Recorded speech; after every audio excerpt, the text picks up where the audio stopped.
Bonsoir et bienvenue dans cette nouvelle vidéo où nous allons parler de l'interface Word.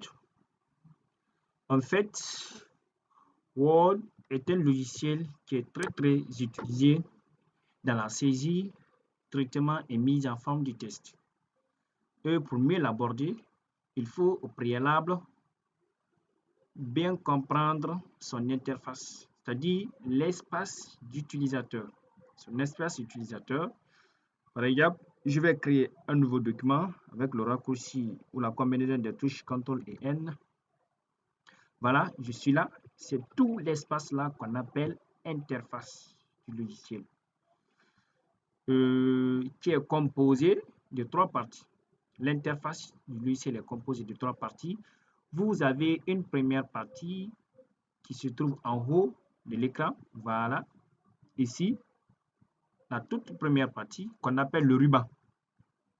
Et après ce ruban, vous avez l'espace blanc là, tout espace blanc là qu'on appelle la jaune de saisie. Et en bas de la jaune de saisie, là où c'est écrit page 1 sur 1, mot français, ainsi de suite, tout en bas, avant la barre des tâches, cette barre noire, vous avez une petite barre ici qu'on appelle la barre d'état. En fait, c'est le bas du logiciel, avant la barre des tâches, qu'on appelle la barre d'état. Parce que c'est la barre qui indique l'état de notre document. Voilà, je le résume, l'interface du logiciel est composée de trois parties. Vous avez le ruban qui se trouve au-dessus, en haut de l'écran. Vous avez la jaune de saisie, l'espace blanc. Vous avez en bas de cette jaune de saisie la barre d'état, parce que c'est cette barre qui indique l'état du document. Par exemple, quand je commence à saisir, je tape entrée, saisie, je tape entrée. Ouais, il va compter le nombre de mots à chaque fois que je saisis. Après cela, nous allons voir en détail, le ruban, puisque c'est ici où tout se passe. En fait, c'est comme la tête du logiciel. Ce ruban en haut est composé encore évidemment de trois parties. Vous avez une partie qui se trouve à gauche, une partie qui se trouve au milieu et une autre partie qui se trouve à droite. La partie qui se trouve à gauche, on l'appelle la barre d'outils accès rapide. Pourquoi barre d'outils accès rapide?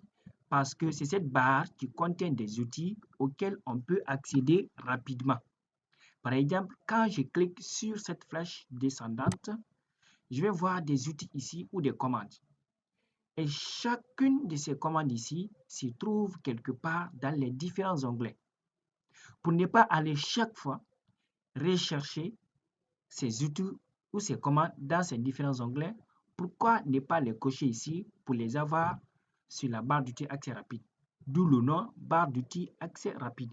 C'est-à-dire, c'est la barre qui contient des outils auxquels on peut accéder rapidement. Par exemple, lorsque je coche dessiner un tableau, c'est là, et l'outil là se trouve quelque part dans un onglet ici. Par exemple, onglet insertion, voilà, commande tableau, c'est là. Donc, pour ne pas faire toutes ces manipulations jusqu'ici, pourquoi juste un seul clic après l'avoir activé sur la barre du accès rapide, dès que j'ai besoin juste un seul clic et directement j'ai accès à mon outil dessiner tableau. Voilà, je le supprime. Voilà. On peut également décider d'afficher ou non les différents outils qui se trouvent dans ce menu. C'est pourquoi d'ailleurs qu'on l'appelle aussi, c'est pourquoi c'est écrit ici, personnaliser la barre d'outils accès rapide, parce qu'elle peut être personnalisée en décidant ou non d'activer ou désactiver les outils qui se trouvent ici. Donc je désactive, je vais encore les désactiver, voilà, voilà. Après cette barre d'outils accès rapide, et n'oubliez pas, on peut également décider de l'afficher en bas du logiciel, voilà, c'est là. Je vais encore la renvoyer en haut. Après cette barre d'outils accès rapide, vous avez ici qu'on appelle jeu de titre. Par défaut, on affiche le nom du fichier qui est appelé document. Un fichier généré à partir du logiciel Word est appelé document. plus le nombre de fois que ce document a été créé. Voilà, comme je l'ai ouvert 2 fois, c'est pourquoi c'est sorti ici, document 2 Word. C'est la chaîne de titre. On verra plus loin comment changer ce titre. Après cette partie, vous avez la partie qui se trouve à droite. Vous avez 3 boutons ici. Un premier bouton qu'on appelle option d'affichage du ruban, une petite flèche montante ici. Je pense que cette flèche ou ce bouton se trouve à partir de la version 2013. Je pense Office 2013, 16, 19, 21. Voilà. C'est un bouton ou une flèche ou une option qui me permet d'afficher ou non la barre, le ruban. Qui me permet d'afficher ou non le ruban. Par exemple, quand je clique dessus, la première option, c'est écrit masquer automatiquement le ruban. Je clique dessus. Voilà, tout le ruban est masqué. Mais j'ai encore la flèche qui se trouve ici. Je reclique. Ensuite, je clique cette fois-ci sur afficher les onglets. Je clique. Je n'ai que les onglets ici. Fichier, accueil, insertion, conception, mise en page, ainsi de suite. La flèche est encore là. Je reclique.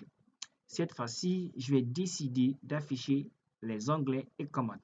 Bien. On peut faire la même chose juste en double-cliquant sur un onglet.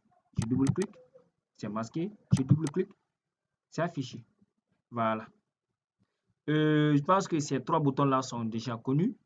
Réduire. Si la fenêtre est grande, quand je clique, ça va ramener la fenêtre à un niveau inférieur. Et si elle se trouve à un niveau inférieur, quand je clique, elle va l'agrandir. Et ce bouton, c'est pour fermer ma fenêtre. Bien. Après cette partie, le haut du ruban, nous allons aborder ici les outils qui s'y trouvent. Fichier, accueil, insertion. Ces outils ont 4 appellations. On peut les appeler les onglets. On peut les appeler également les menus ou les outils ou les étiquettes. Mais parmi ces 4, vous avez les 2 qui sont les plus utilisés, à savoir onglet et menu. Voilà, onglet au fichier, et onglet au menu fichier, onglet au menu insertion, onglet au menu conception, onglet au menu mise en page. Il y a d'autres qui les appellent outils ou étiquettes. Voilà. Donc, je reviens dans l'onglet accueil. Dans l'onglet accueil, vous avez vu quelques mots-clés en bas. Presse-papier, police, paragraphe, style. Et ces mots-clés se trouvent dans chaque onglet. À chaque fois que vous cliquez sur un onglet, vous allez voir ces mots-clés en bas, page, tableau, illustration, selon les différents onglets. Vous avez quelques mots-clés ici. On les appelle les groupes. Ce sont les groupes de commandes. Voilà, dans chaque onglet, vous avez ces mots-clés en bas, appelés les groupes. Et dans chaque groupe, par exemple, dans le groupe police, vous avez des commandes. C'est-à-dire, entre les onglets et les groupes, vous avez les commandes. Et certaines commandes contiennent des fonctionnalités.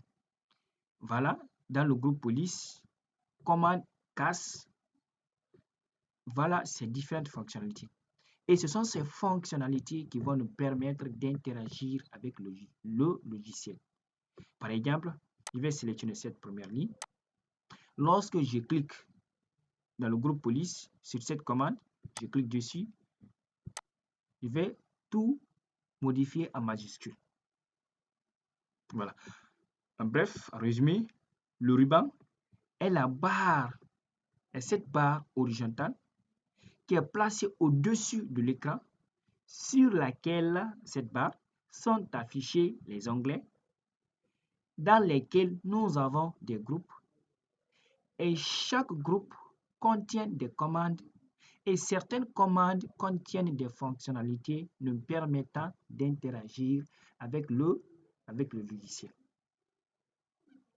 Voilà, c'est tout ce qu'on avait à dire sur l'interface du logiciel qu'il faut très bien connaître pour mieux aborder le logiciel.